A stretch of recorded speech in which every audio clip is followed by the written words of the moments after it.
Ngopi dulu bro, pagi-pagi ya. Ya, hari ini ada yang mau gue bahas ya. Tentang total dari penelitian ya, total hampir 14,4 triliun rupiah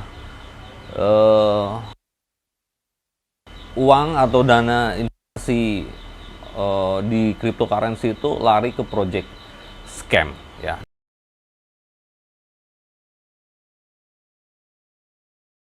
Ada kenaikan yang cukup signifikan dari kerugian masyarakat yang terkena scam ya di bidang kripto. Tapi saya mau jelasin ini.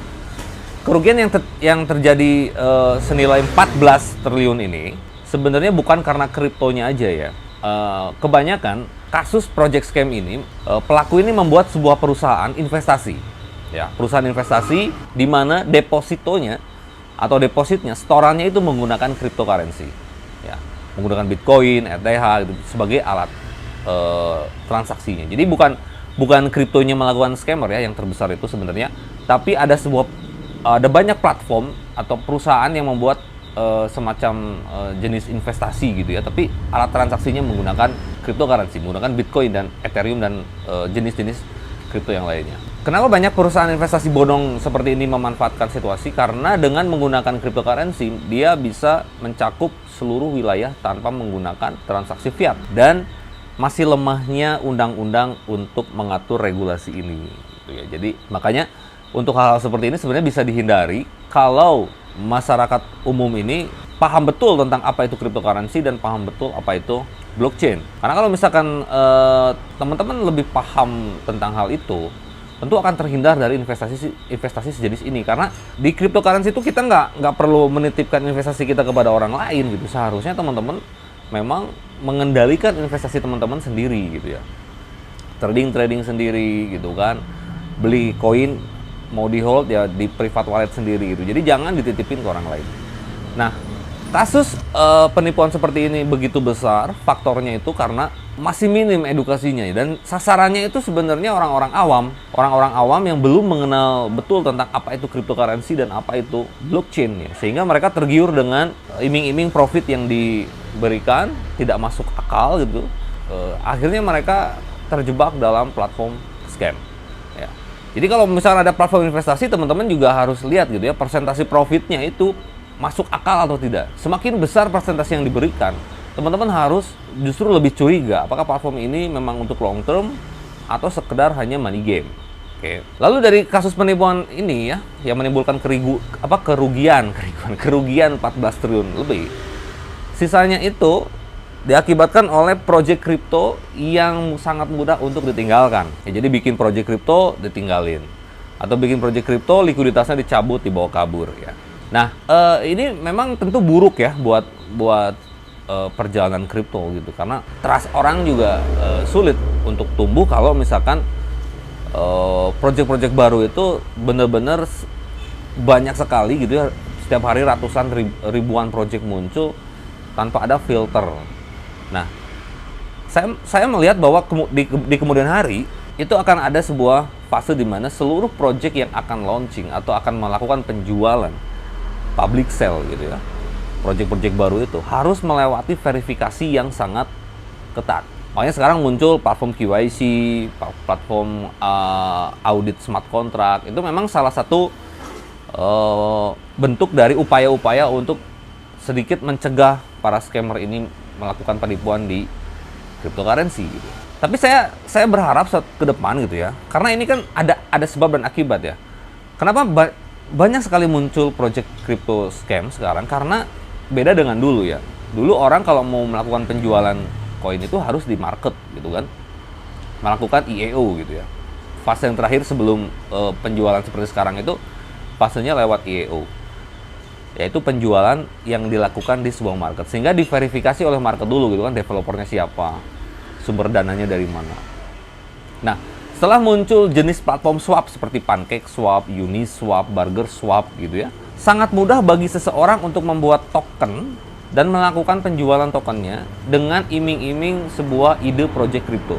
Padahal sebenarnya mereka nggak punya kapasitas itu. Lebih gilanya lagi, tanpa verifikasi yang sangat detail. Jadi yang saya harapin di kemudian hari itu platform swap seperti PancakeSwap, Uniswap, itu harus mempunyai semacam sistem akurasi gitu ya. Dimana nggak setiap orang bisa dengan mudah gitu ya membuat sebuah token lalu meluncurkannya di platform swap mereka. Harus melewati verifikasi yang lebih ketat lagi. Nah, dalam upaya itu juga Cryptoids juga sekarang bergerak juga, selain kita sebagai media edukasi, media iklan, kita juga bergerak sekarang bekerjasama dengan Pincel. Kita sebagai tim akurasi resmi dari Pincel, di mana Pincel itu juga sebuah platform launchpad. Begitu banyak project yang launching di sana tanpa ada verifikasi. Sekarang mereka ingin membuat sebuah sistem di mana mereka bekerja sama dengan banyak pihak, salah satunya dengan Cryptoids gitu ya, untuk melakukan verifikasi project yang akan launchpad di sana. Apa yang akan kami lakukan sekarang adalah semua project Indonesia yang akan melakukan launchpad di Pincel harus melewati verifikasi dari tim kami gitu ya. Kami akan melakukan pertemuan secara offline, menyelidiki latar belakang, menyelidiki finansial activity-nya gitu ya. Apakah orang ini keuangannya bagus atau tidak, punya hutang atau tidak gitu ya. Agar lebih meminimalisir orang-orang yang hanya iseng atau sekedar hanya ingin melakukan penipuan di cryptocurrency. Tentu ini butuh dukungan dari seluruh pihak, teman-teman kripto Indonesia juga sama-sama terus jangan sampai melakukan edukasi gitu ya, sama teman, sama keluarga gitu ya, supaya apa? Supaya terus pemahaman tentang cryptocurrency dan blockchain ini benar-benar tersampaikan.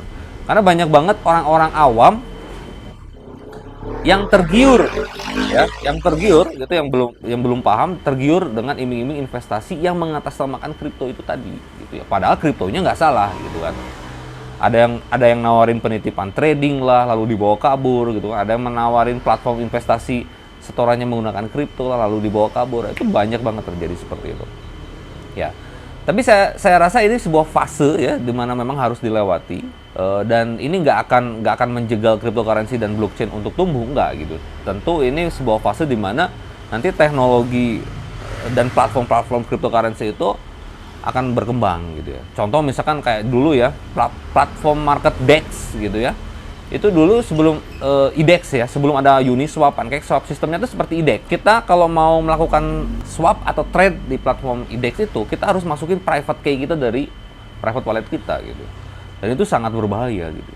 Tapi dulu memang teknologinya baru nyampe situ gitu. Sekarang berkembang, PancakeSwap juga memang melakukan satu inovasi baru di mana seperti Uniswap dan PancakeSwap itu melakukan inovasi baru itu seperti kita melakukan swap tanpa pihak Pancake atau Uniswap itu menyentuh aset kita. Kita nggak perlu lagi memberikan private key kita kepada orang lain. Tentu ini dibalik kekurangan-kekurangan yang tadi saya sebutin gitu yang menyebabkan banyak penipuan. Tentu ada satu kemajuan teknologi yang bagus gitu ya.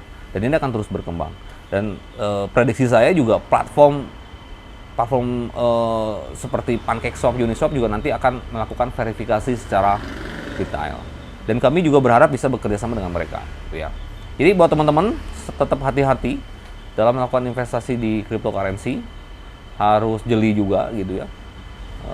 Jangan asal gambling, oke? Selalu sehat dan sampai jumpa di video selanjutnya. Bye.